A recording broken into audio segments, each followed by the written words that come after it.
7 days after I moved into the house my father's inheritance had paid for, the former owner called and said, "Do not tell your husband. Come alone. My name is Merritt Vale, I am 43 and I review contracts for a living," but nothing prepared me for the hidden camera footage he showed me.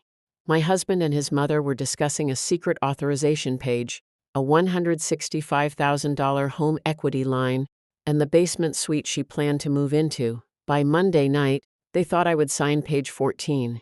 Instead, I was waiting with a lawyer, a frozen lender file, and divorce papers. Chapter 1. 7 days after we moved into the house, the former owner called me and told me not to say a word to my husband.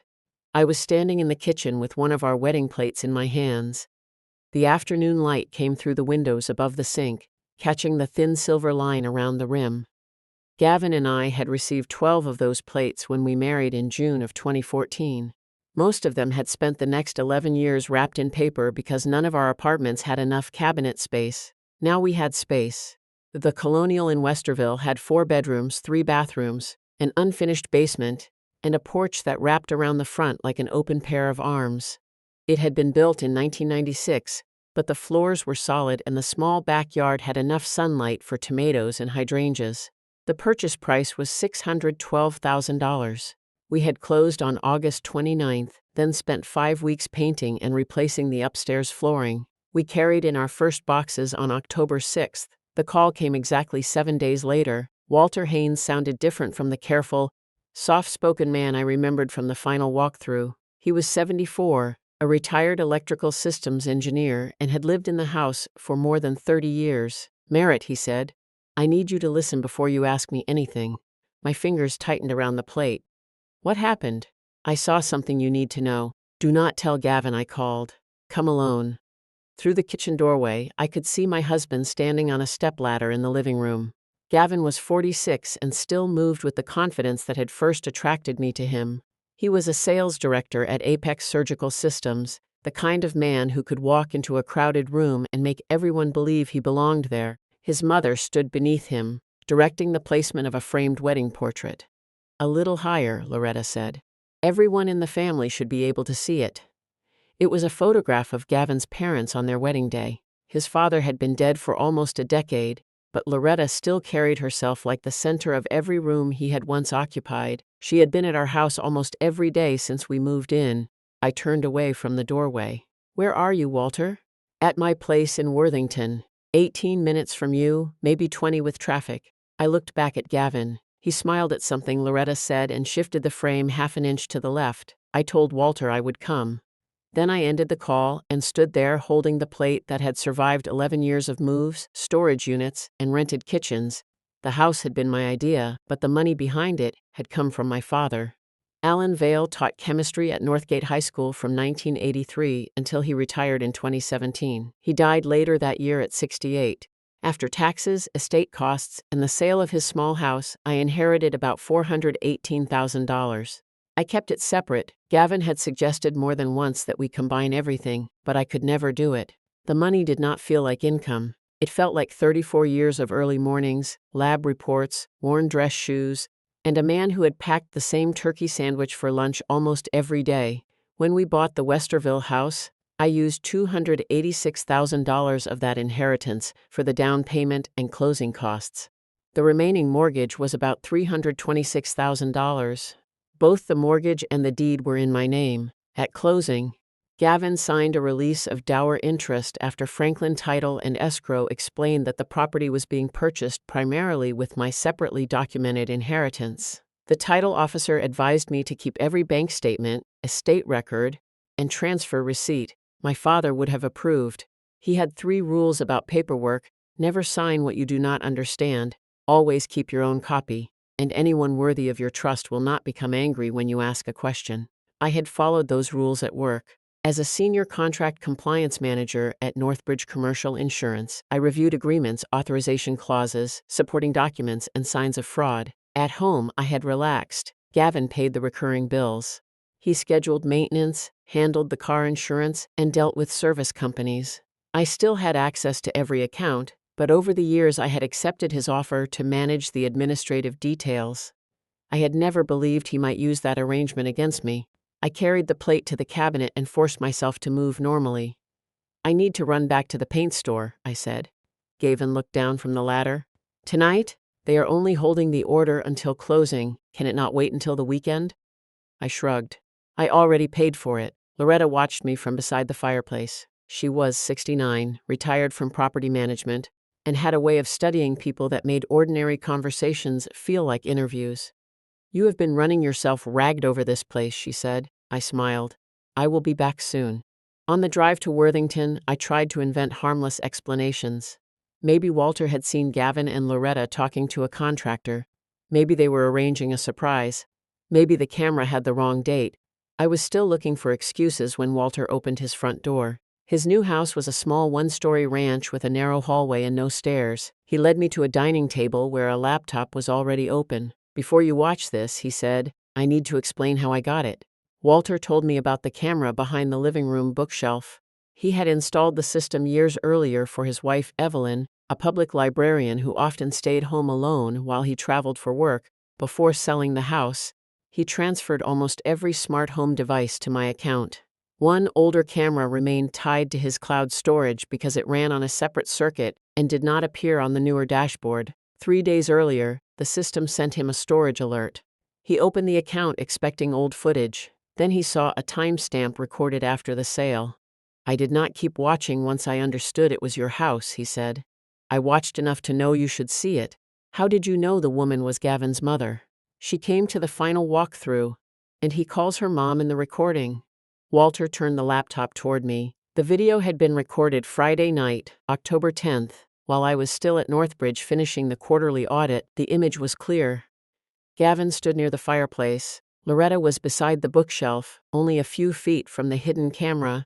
Loretta asked whether I still believed having the deed in my name was enough to protect the house. Gavin said I trusted him with paperwork and rarely questioned anything he put in front of me. Then Loretta mentioned an authorization page Evan had prepared. Gavin said I only needed to sign once.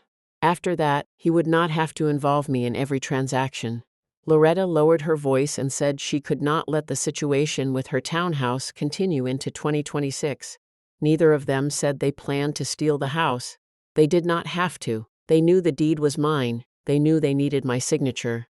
And they had already prepared something behind my back. The camera followed them only because they moved within its fixed frame. Loretta walked toward the basement door and said the lower level could become a private suite if it was designed correctly. Gavin said they would have more options after the paperwork was handled. Loretta asked whether I would object. Gavin answered that I could not object to something I would not have to manage. I stared at the screen until Walter paused it. They were discussing my property, my father's money, and a future inside my house that no one had bothered to mention to me. Walter handed me a flash drive containing the original clip, its timestamp, the cloud notification, and the camera information. I have not edited anything, he said. I will not send it to anyone else. If your lawyer needs an affidavit, I will sign one. He also warned me that the audio might not be usable in court. He had not been part of their conversation. As far as he was concerned, the recording was a warning, not a legal victory. Why are you doing this for me? I asked. Walter looked toward a framed photograph of Evelyn. We lived in that house for 31 years, he said. We disagreed about plenty, but neither of us ever used the house to make the other person feel they had no right to be there. At the door, he stopped me. There is one thing you cannot explain away, Merritt. Gavin knows the deed is in your name. Whatever he is doing, he is not confused about who owns the property. I drove away with the flash drive in my coat pocket. At a red light on Westerville Road, my phone lit up with a new email from Lusk Residential Lending. The subject line read Action Required. Property authorization file. I had never contacted that company. I opened the preview. A file had been created under my name 4 days earlier. Chapter 2. The email preview showed my full name, the Westerville address, and a reference number I had never seen before. I closed it before the light changed. By the time I pulled into our driveway, I had taken 3 screenshots and forwarded the message to a private email account Gavin did not know existed. I had created it years earlier for work-related subscriptions and almost forgotten about it.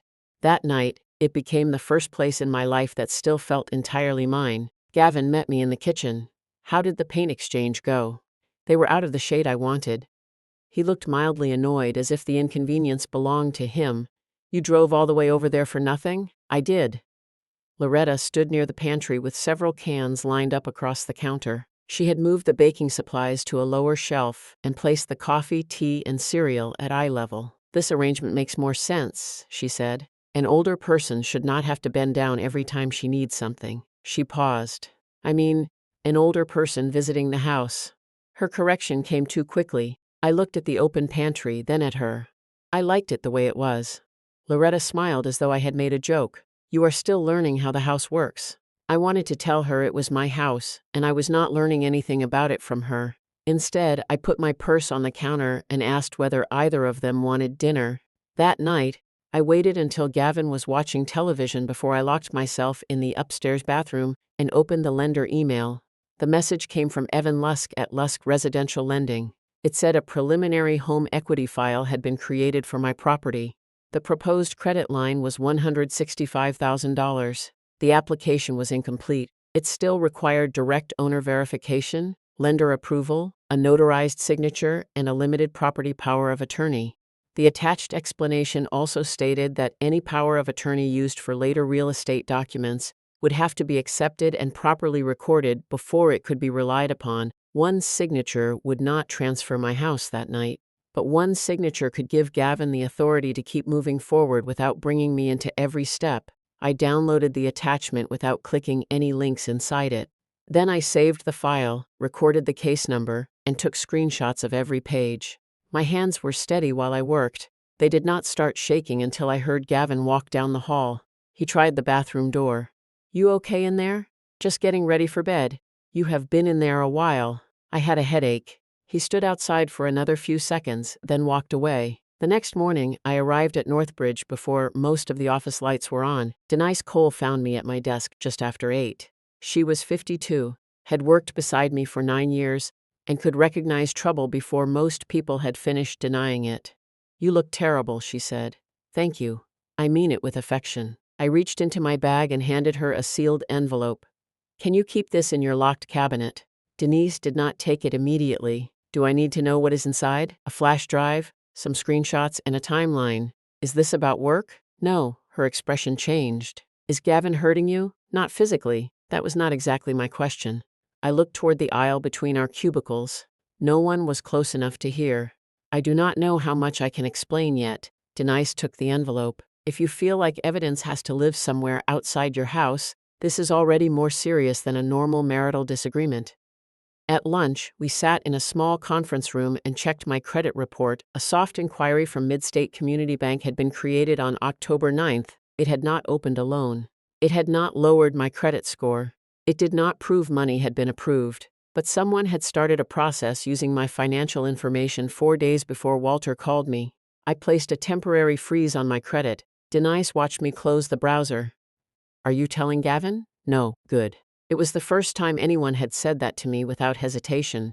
That afternoon, I left work early. A white contractor van was parked in front of the house when I arrived. A man with a laser measuring tool stood at the basement door while Loretta pointed toward the stairs. He introduced himself as Ray Delgado. I am just getting dimensions for the lower-level suite, he said. What lower-level suite? His eyes moved from me to Loretta. The family space.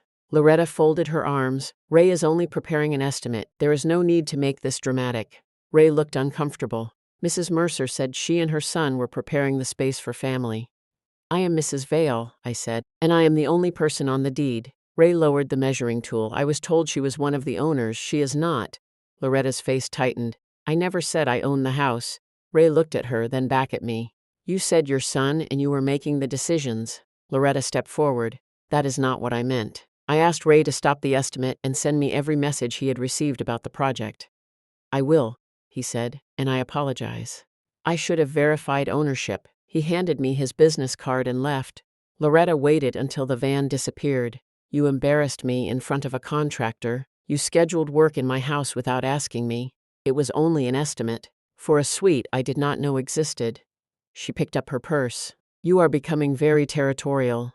I watched her walk out through my front door as if I were the guest. The following evening, Gavin placed a thick blue folder on the dining table.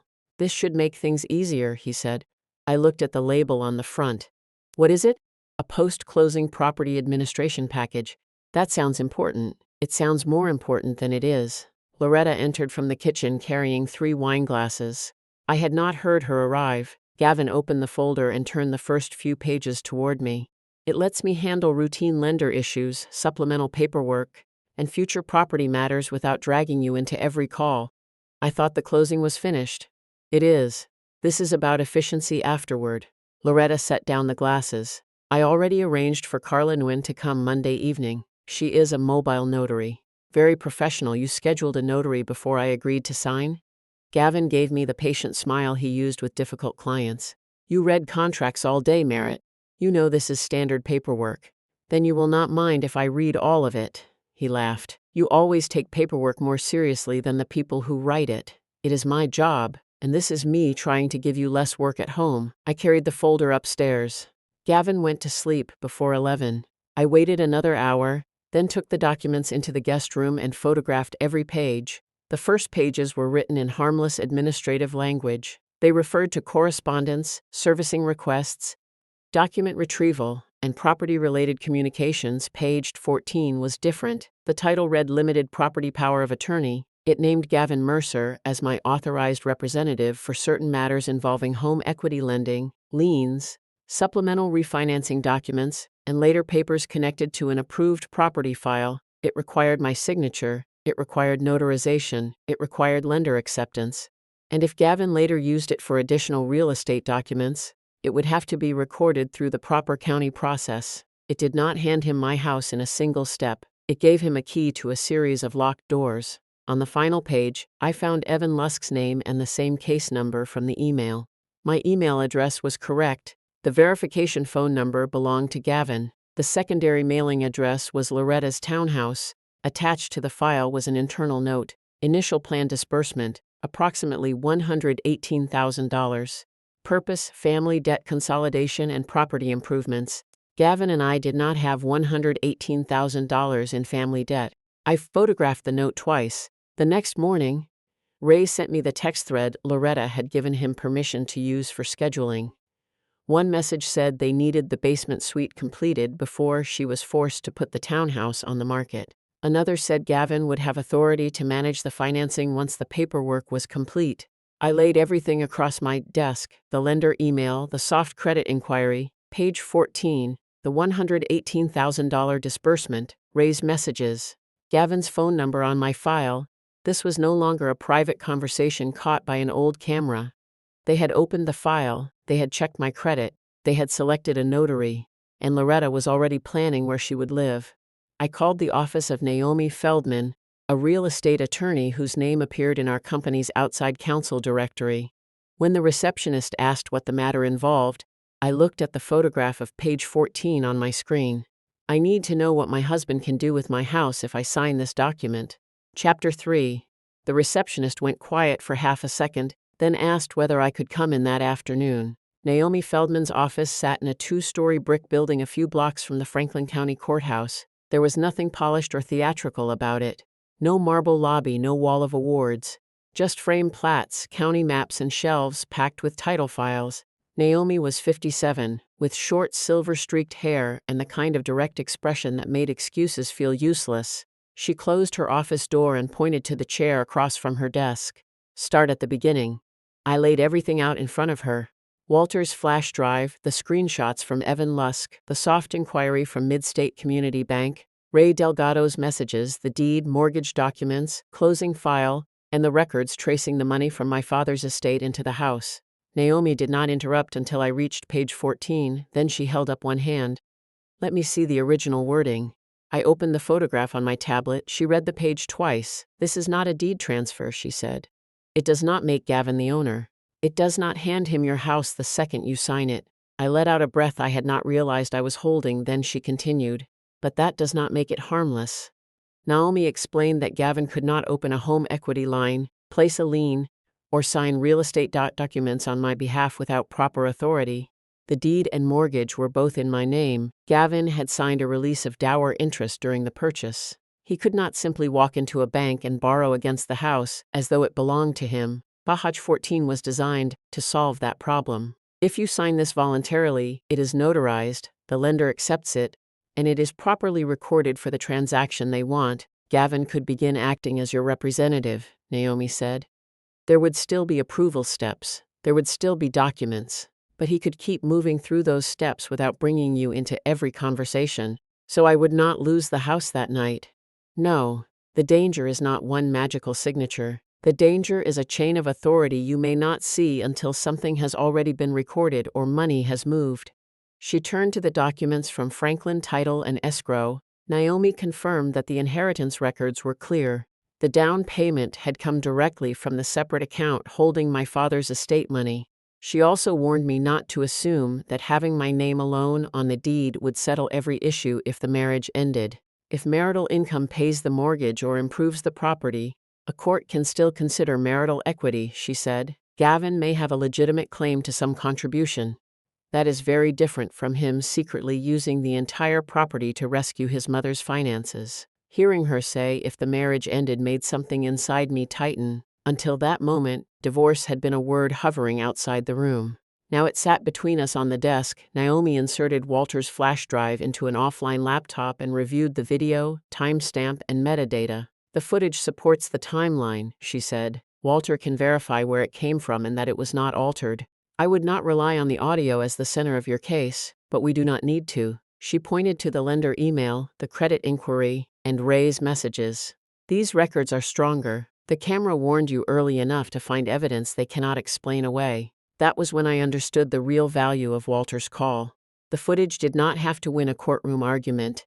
It had stopped me from signing before the damage was done. Naomi moved quickly after that. She dictated a fraud and dispute notice to Midstate Community Bank. She notified the bank that I had never granted Gavin a power of attorney. She demanded that the home equity file be suspended. She contacted Franklin Title and Escrow and asked them to note that any future transaction involving the house required direct verification with me and my counsel. Then she looked at me. Do not sign anything. Keep your identification, original deed, and estate records somewhere Gavin cannot reach. Do not confront him alone if you think he may become volatile. He has never hit me. That is not what I asked. The words sounded almost identical to Denise's. I looked down at my hands. I do not know what he will do when he realizes I know. Then we prepare before he realizes it. Naomi called Walter while I sat there. He agreed to preserve the cloud data, export the metadata, and sign an affidavit explaining how the camera had remained connected, and when he stopped viewing it, he was careful to say he had transferred the footage to me as the current owner. While reviewing one of the printed emails in the folder, Naomi noticed a name copied near the bottom, Caleb Mercer. Gavin's cousin. Caleb was 48 and worked as a corporate accountant. I had met him at holidays, but we had never been close. With my permission, Naomi called him. At first, Caleb sounded guarded. Then Naomi described the proposed power of attorney. There was a long silence. I told him not to do that, Caleb said. Naomi placed the phone on speaker. You told Gavin? He asked if a spouse could use a POA to open a home equity line on a house titled only to the other spouse. I told him yes, under the right circumstances, but only if Merritt understood exactly what she was authorizing. Did he tell you what the money was for? I asked. Another silence. He said his mother needed help. My stomach turned, Caleb continued. I told him not to hide that. I told him using his wife's separate property to cover his mother's debt without full disclosure could destroy his marriage and create legal problems. What did he say? He said I was choosing an outsider over family. I closed my eyes. After the call, Caleb forwarded old text messages confirming the conversation. Gavin had been warned. He understood. He continued anyway. Naomi introduced me that afternoon to Priya Shah, a 48-year-old family law attorney in the same building. Priya read the lender documents and did not soften her language. This is serious financial misconduct, she said. The deed being in your name gives you important protection, but it does not automatically decide every issue in a divorce. Your inheritance tracing is strong. Any legitimate marital equity can be handled separately. She prepared a complaint for divorce and a proposed standard mutual temporary restraining order designed to prevent either of us from hiding, transferring, or encumbering assets outside ordinary expenses. She also outlined a plan for Gavin to retrieve personal belongings under supervision if we separated. I signed the papers. Then I asked her not to file them yet. Priya studied me. What are you waiting for? I want to hear what he says when he believes I am still going to sign. Before I left, I asked whether I could record a conversation with Gavin. Naomi and Priya explained that Ohio allowed me to record a conversation I directly participated in, as long as the recording was not made to support a crime. I agreed not to plant devices or record conversations I was not part of. Naomi offered to cancel Monday's notary appointment immediately. I said no. The lender file was being suspended. I would not sign. Denise had a copy of the evidence. Naomi would remain nearby. Priya could file the divorce papers as soon as I gave the word. I was no longer walking into their trap. I was leaving the trap exactly where they had built it. That Sunday, Loretta hosted brunch at her townhouse. Her cousin Marjorie Bell was there, a 66-year-old retired nurse everyone called Marge. Halfway through the meal, Marge turned to Loretta. "When are you listing this place?" Loretta's fork stopped halfway to her mouth. Marge continued. "And did the contractor finish pricing the basement suite? You said you wanted to move before winter." No one spoke. Loretta set down her fork. "You misunderstood me." Marge frowned. "I thought you said Gavin was handling everything after Monday." Gavin did not deny it. He only said they were considering options for the future, options involving my house, options they had already discussed with relatives, options that apparently did not require my consent. On the drive home, Gavin placed his hand on my knee. "After Monday night, everything will be easier for all of us." I thought about page 14, the suspended lender file, Caleb's warning, the signed divorce complaint waiting in Priya's office. Then I looked at Gavin and gave him the answer he wanted. "I think so too." He smiled, believing I had finally stopped asking questions. I turned toward the window and watched the neighborhoods pass, knowing Monday would be the last night he mistook my trust for permission. Chapter 4. That Sunday evening, after we returned from Loretta's brunch, Gavin finally stopped watching me as though I might ask the wrong question. He moved through the house with the relaxed confidence of a man who believed the difficult part was over. When I told him I had finished reviewing the folder and would be present for the notary on Monday, his shoulders loosened. "I knew you would see it made sense," he said. "I said I would be there. That is what I mean." He kissed my forehead, something he had not done in days, then began talking about the basement, as if the finished suite already existed. He described a small sitting area, warmer lighting, and a bathroom Loretta could use without climbing the stairs. "You would not have to deal with any of it," he said. "I could coordinate the lender, the contractor, and the follow-up documents." The phrase "would not have to deal with any of it" had once sounded like care. Now it sounded like erasure. Before we left her townhouse, Loretta had confirmed that Carla Nguyen would arrive at 7:30 Monday night. Carla was 44 and worked as a mobile notary throughout Franklin County. "I told her it should be straightforward," Loretta had said. "There is no reason to turn it into a production." That night, Gavin found me washing 2 wine glasses in the kitchen. I had started the recorder before he entered. It rested inside the pocket of my cardigan, close enough to capture both of our voices. He came up behind me and wrapped his arms around my waist. For 1 second, my body remembered the man I had married. Then he spoke. "After tomorrow, you will not have to be involved in every lender call." I set one glass on the towel. "What will you be able to do?" "Handle the details, talk to the bank, coordinate the contractor, sign the follow-up documents they need. And your mother will not have to sell her townhouse, not at the worst possible time." I turned to face him. "How much money are you planning to take from my house to fix her problems?" His expression hardened.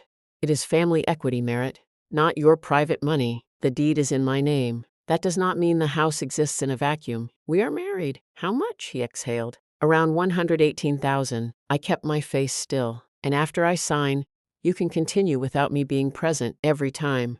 That is the purpose of the authorization." "Did you ever intend to tell me where the money was going before I signed?" Gavin stepped away. "If I explained every detail from the beginning, you would panic and turn a reasonable decision into something emotional. My father's money, Loretta's debt, my home, and somehow I was the emotional one." Gavin continued because he believed he was finally making me understand. "Alan's inheritance has been sitting in the property. It is not helping anyone locked inside the walls. We can use it more efficiently." I looked at the man who had stood beside me at my father's funeral. He did not know the recorder had captured every word. Early Monday morning, I sent the original audio file to Naomi and Priya. Caleb forwarded his written confirmation that he had warned Gavin not to conceal the true purpose of the loan. At 8 o'clock, I called Priya. "File it." She already had everything prepared. The complaint for divorce and the proposed standard mutual temporary restraining order were filed electronically that morning. Priya explained that the standard order would restrict both Gavin and me from hiding, transferring, or encumbering assets outside normal expenses while the divorce was pending. No one intended to use the filing to force Gavin out of the house that night. The purpose was to begin the legal process and prevent him from moving money or property behind my back. When I returned home briefly before work, Loretta was standing beside our mailbox. A white envelope from Midstate Community Bank was in her hand. She slid it behind her purse when she saw me. "Is that mine?" I asked. "I thought it belonged to Gavin.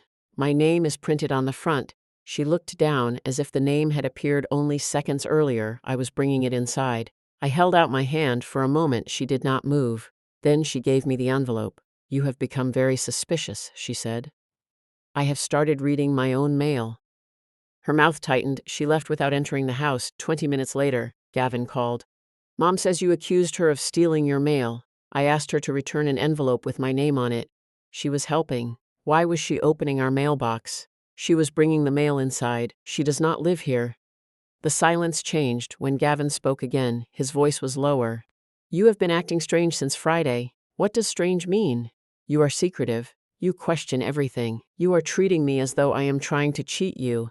If the documents are exactly what you say they are, why does it bother you that I read them?" "That is not the point." "It seems like the point. The point is that after 11 years, I should not have to defend myself every time I try to make your life easier."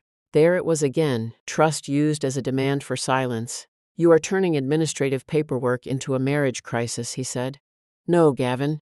I am reading a document connected to my house, our house. I let the correction hang between us, then said I had to return to work. At Northbridge, I gave Denise the final safety details. The signing was scheduled for 7:30. Naomi and Priya both knew. Denise would call me at 9:45. If I used the words blue folder, it meant I needed help but could not speak openly. If I did not answer, she would contact Naomi and then the police if no one could reach me. The evidence she already held remained locked in her cabinet. "You do not have to prove you are brave," she said. "You only have to get through the night safely." Shortly before noon, Naomi forwarded the official response from Midstate Community Bank. The home equity file had been frozen, no HELOC had been approved, no funds had been disbursed, no power of attorney had been accepted. Any future application involving the Westerville property would require my direct appearance and independent verification. The house was safe from the transaction Gavin and Loretta had prepared. Monday night was no longer the moment I might lose it. It was the moment they would discover they had already failed. The lender records also completed the picture of Loretta's finances. She still owed approximately $186,000 on the townhouse she bought in 2008. Her adjustable mortgage was scheduled to reset in early 2026. She carried about $31,400 in credit card debt and owed nearly $9,700 in property taxes. The proposed $118,000 disbursement would cover her most urgent obligations, stabilize the mortgage, and allow her to delay selling. Their plan was simple. I would sign the limited power of attorney. Gavin would continue the HELOC process. The money would rescue Loretta. The basement would become her private suite. Her townhouse could be sold later, when she was no longer under pressure. They had turned my father's inheritance into their emergency fund. By early afternoon, Priya confirmed that the divorce filing had been processed and the standard temporary order had been issued. The process server received the documents and instructions to wait nearby until I sent the agreed signal. Naomi prepared the lender shutdown notice and reminded me of the only things I needed to do. Do not sign. Do not allow Gavin to answer for me. Tell Carla clearly that I did not consent. By 7:15 that evening, I had placed our wedding china on the dining table. I lit the 2 candles Gavin had bought for our 10th anniversary. Page 14 rested beside a black pen. At exactly 7:30, the doorbell rang. Carla Nguyen had arrived. Chapter 5. She stepped inside carrying a slim black case and asked for a clean surface where she could review the documents. Carla was 44, calm, professional, and far less interested in Gavin's explanations than he expected. She checked my driver's license, then his, and placed her notary journal beside the blue folder. "Have you read the document you are being asked to sign?" she asked me. "Yes." "Do you understand what it authorizes?" "I understand what it says." Gavin leaned forward. We have already gone over all of this. Carla looked at him.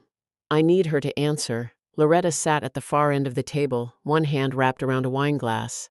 Merritt has always been nervous about financial paperwork, she said. This is meant to help her. Gavin opened the folder to page 14 and slid it toward me. Once this is done, you will not have to worry about lender calls, contractors, or follow-up documents. I can handle all of it.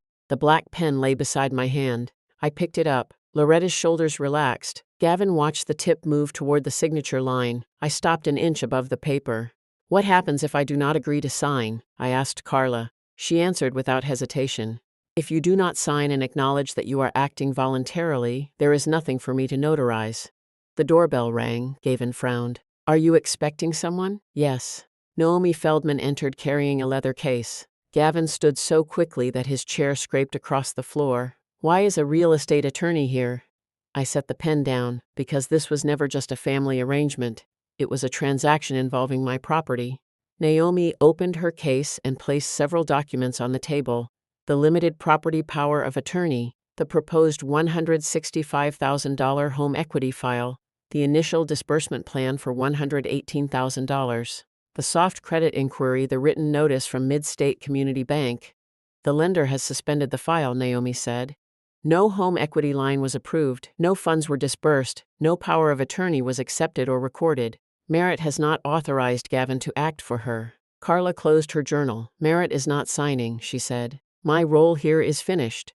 She packed her stamp and identification materials, wished me well, and left without offering an opinion on the dispute. Gavin stared at the lender notice. This was a liquidity plan, he said. Nothing more. For whose liquidity? I asked. For the family. Then why was my phone number replaced with yours? He did not answer. Why was Loretta's townhouse listed as a secondary mailing address? Merritt. That was for convenience. Why was my credit checked before I knew a file existed? Loretta set down her glass. You are making ordinary planning sound criminal. Naomi placed Ray Delgado's messages, the basement estimate, and Walter's affidavit beside the lender file. The camera established when these discussions began, she said. The written records show what happened next. Loretta had discussed the authorization page before the application was complete. Ray's messages showed that she had already commissioned plans for a basement suite. The townhouse address, the loan file, and the contractor estimate all pointed toward the same outcome. She intended to use money borrowed against my home to protect her own, then move into mine. Loretta turned toward me. I was considering options. That is all. Then why did Marge know you were moving? She misunderstood. Why did Ray think you were an owner? He misunderstood too. Why were you taking mail from Mid-State Community Bank out of my mailbox? Her face hardened. I was trying to keep this family from falling apart. No, you were trying to move into my house using money borrowed against it. Loretta pushed back from the table. You have never treated me like family. You called a contractor before asking me whether you could live here. I am Gavin's mother, and I am the owner. Naomi placed Caleb Mercer's written statement on top of the other records. Gavin's expression changed when he saw his cousin's name. Caleb confirmed that Gavin had asked how a spouse could use a power of attorney to open a home equity line on separately titled property. Caleb had warned him that I had to understand the purpose and agree voluntarily.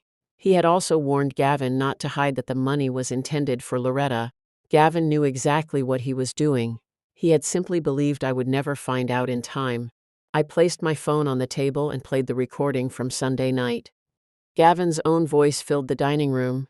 He confirmed the $118,000.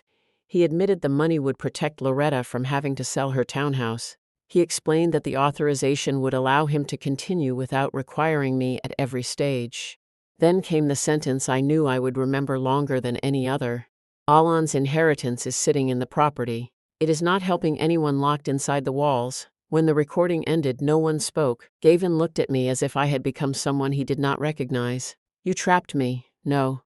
You told the truth because you thought I still trusted you enough not to question it. I was trying to solve a family problem. My father worked for 34 years to leave me something secure. You treated it like unused money waiting for you to redistribute. You are overreacting. This marriage is not ending because of page 14. It is ending because you believed my trust was a weakness you could use against me. I sent the message Priya and I had agreed upon. A few minutes later, the doorbell rang again. The process server handed Gavin the complaint for divorce and the standard mutual temporary restraining order issued after that morning's filing. Naomi kept the explanation brief. The order did not award me the house or erase any legitimate marital claim. It prevented either of us from hiding, transferring, or encumbering property while the court determined what belonged to whom. Gavin could still address any lawful marital equity through the divorce. What he could no longer do was quietly borrow against my home to rescue Loretta. The final document placed in his hands that night was not the power of attorney he had prepared for me. It was my divorce complaint. Gavin said the house had been our marital residence and that I could not simply force him out. Naomi agreed. No one is removing you tonight without proper process.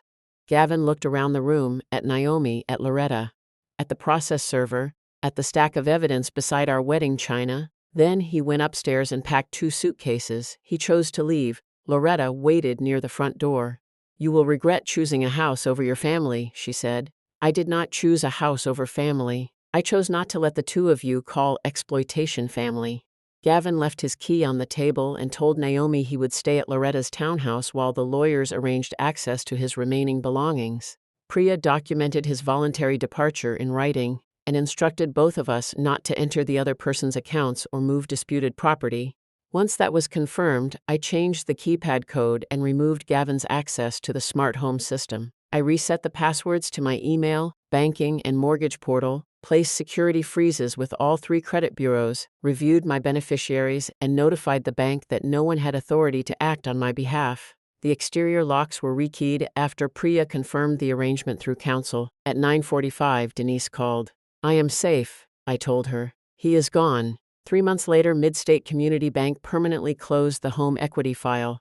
No money had ever been approved or released. During the bank's internal compliance review and the document exchange in the divorce, Evan Lusk was required to produce his correspondence with Gavin and Loretta. The records showed that he had opened a preliminary file using altered contact information before verifying the property owner's consent. The bank ended its involvement with him, and Loretta's private arrangement with his brokerage collapsed. Loretta could not use my property to save her townhouse.